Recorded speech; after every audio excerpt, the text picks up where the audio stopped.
السلام عليكم. درس للمسافرين الدائمين: احذروا من الركاب الودودين زيادة عن اللزوم.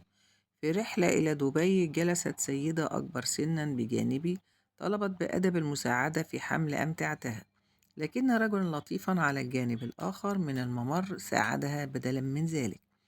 بمجرد جلوسي بدأت على الفور محادثة لطيفة كانت ودودة، وتجاذبنا أطراف الحديث طوال الرحلة. ومع ذلك عندما بدأنا نزولنا إلى دبي اشتكت فجأة من آلام شديدة في المعدة، وبسبب قلقي اتصلت بمضيفة الطيران التي قدمت لي بعض المساعدة الأساسية. ثم بدأت السيدة تناديني ابنتي وهي تتشبث بيدي بدا الأمر وكأن الجميع يفترضون أننا أقارب بالفعل. عندما هبطنا أخرج الرجل الذي ساعدني في وقت سابق حقيبتها، ونصحني بهدوء بالحفاظ على مسافة معها وتوضيح الأمر لطاقم الطائرة بأننا لم نسافر معا، وكان تحذيره لا يقدر بثمن. سألني طاقم الطائرة عندما إذا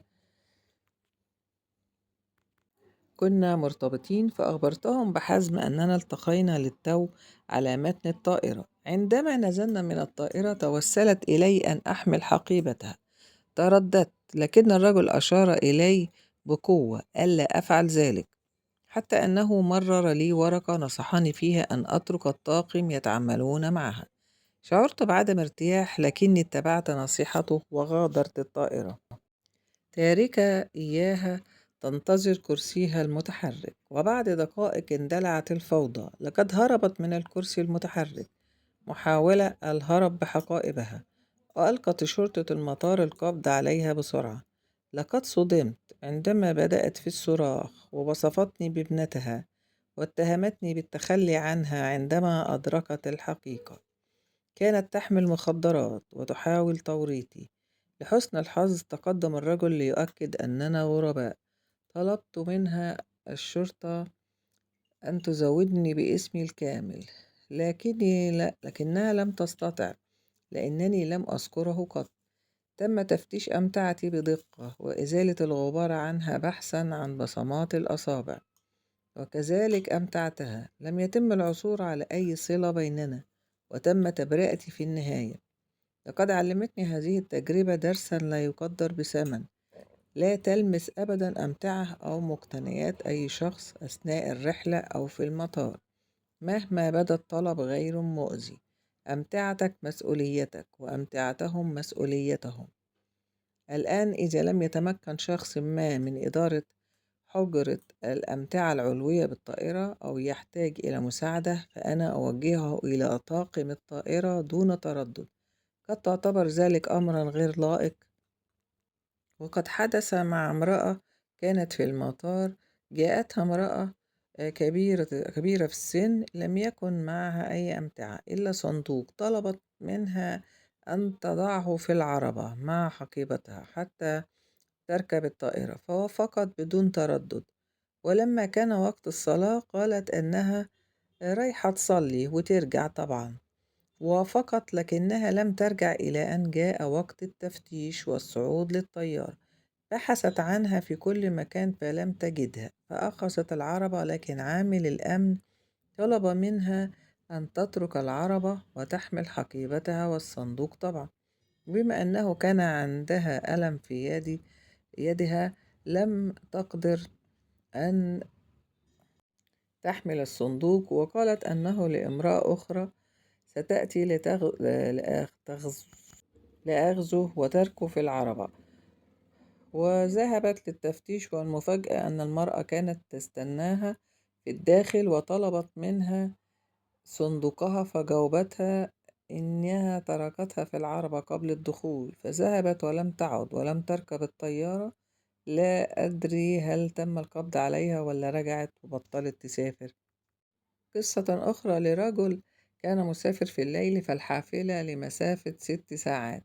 كان بجانبه يجلس شاب مسافر جميل الشكل واللباس، مؤدب في كلامه، وتبادل أطراف الحديث. الحافلة في منتصف الرحلة، يجب أن تتوقف في أقرب محطة. فنزل الشاب وأحضر عصير وماء له ولزوج أخته، وأصر عليه أن يشرب العصير لأنه منعش ولذيذ. وأكملوا الرحلة، وعندما توقفت الحافلة في المحطة النهائية نزل جميع الركاب، وبقي زوج أختي نائم نوم عميق غير طبيعي. فاتصل صاحب الحافلة بالشرطة فوجدوه نائم بفعل مخدر، أغراضه مسروقة، ساعة يد وحقيبة وثائقه وأموال والجاكيت. راحت كل الشكوك حول الشاب الوسيم.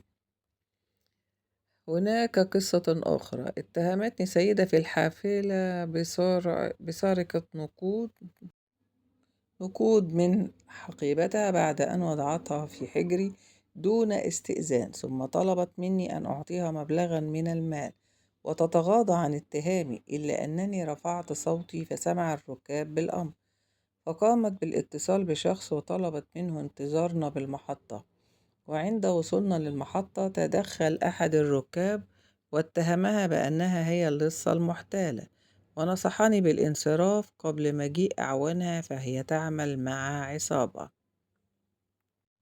وموقف مماثل: كنت راجع من إيطاليا بالباخرة وتصاحب معايا واحدة ست وجوزها أصحاب محل ملابس مشهور، وقبل ما ننزلوا طلبوا مني آخد حقيبة من حقائبهم علشان معاهم شنط كتير.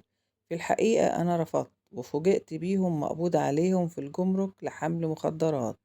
فعلا غلط الاندماج زيادة عن اللزوم في السفر. حتى في السفر الداخلي يجب الحذر وعدم الخجل من رفض أخذ أي شيء يخص غيرك. مرة وأنا راجع من القاهرة قال لي شخص: خلي بالك من الشنط. فقلت له على الفور، فنظر لي بغضب. قلت له لا.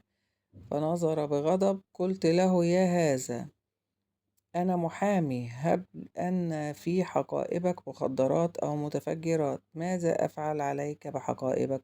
ولو تركتها سأذهب بعيدا ولن أتحمل مسؤوليتك. وأجبرته على البقاء بجوار حقائبه. أساسا الحقائب والأمتعة التي تحملها معك للطائرة أو تلك التي تشحنها عليها ملصق فيه كل تفاصيل المسافر: اسمه، وجهته، رقم رحلته، كل بيانات الرحلة. لكن مع ذلك الحذر مطلوب.